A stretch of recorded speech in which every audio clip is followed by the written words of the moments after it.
Rafa Garcia and Jesse Ronson. Jesse Ronson, what that name means to a Canadian like myself is a big deal. You think about just going back to the old days of, he's still training at Adrenaline Fight Center out in London. I mean, that's just down the road from me. The Sam Stout and Mark Hominick based gym there. And the cool thing about him is, you think back to that first stint back in 2014, I mean, 3 straight split decision losses, and those were to Kevin Lee, Michel Prazeres, and Francisco Trinaldo.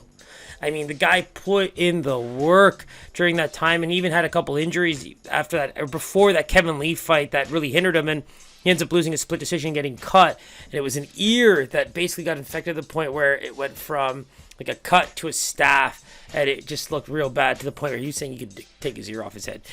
So I'm just really happy to see Jesse back in there. The Nicholas Dalby fight was, a really great performance for him, moving up in weight, but he also got caught. He got pinched by USADA, had to take a little bit of time off, so we haven't seen him since 2020, and now we're getting him back. You think about just the career, right? He was a plus 300 dog or higher in that new weight class against Dalby and submitted him.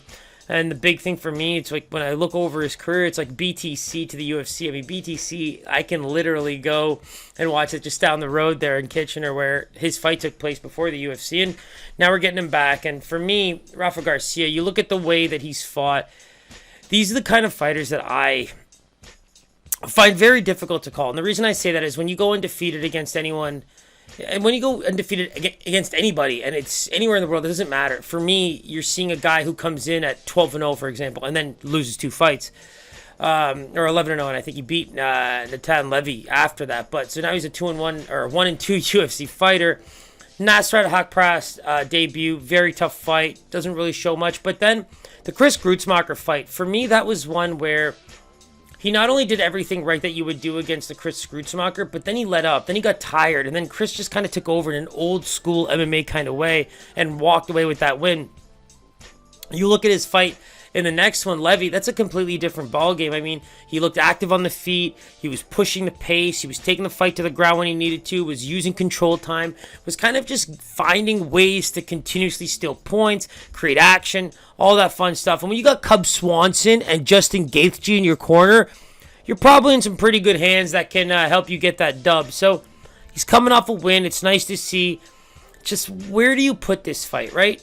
Rafa Garcia, recency bias, taking on pretty good competition, now coming off a dub, starting to figure things out from a corner perspective, from a UFC, area of things. And then you get Jesse Ronson, classic UFC fighter, a true veteran coming in and now pretty much ready to just, as he says, not eat lettuce and ice cubes and stick around at 170.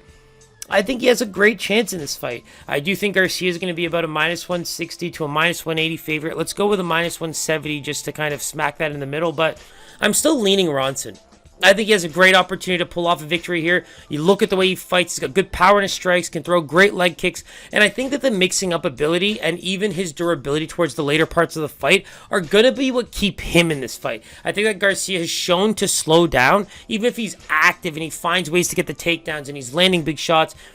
A more durable and cardio-based fighter will be able to do a bit more damage over the course of 3 rounds than Rafa's shown us in the past, and I think that's where you saw Chris Gruetzemacher walk away with that dub, and I think Jesse Ronson could be a better version of that. I think that he has the striking. He comes from a kickboxing background, a good kickboxing gym. His wife is literally one of the kickboxing coaches at Adrenaline there in London, so I really think that he has the skill set and the experience and the drive. I can only imagine how long Jesse's been wanting to get back in there, to go from that huge stint away from the UFC to the Dalby fight, then to getting pinched. Like, this fight right now is probably, it just means so much to him, and I think that's where, for me, let alone the skill set and the experience that he has under his belt, I just think that you can't steer away from what Ronson brings to the table here. So let's go with Garcia as a minus 170, with just primarily due to recency bias, but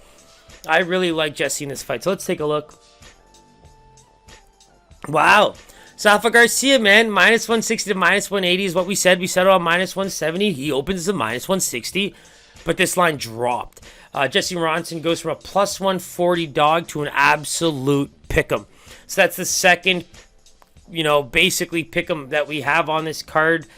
I mean, it's a tough call. I mean, I don't know if I would consider Levitt and Ogden a pick 'em just yet. It seems to be on its way there, but Garcia and Ronson, that's a pick 'em like I've ever seen it. So be careful with that one. I'm leaning Jesse Ronson as my pick from a betting perspective.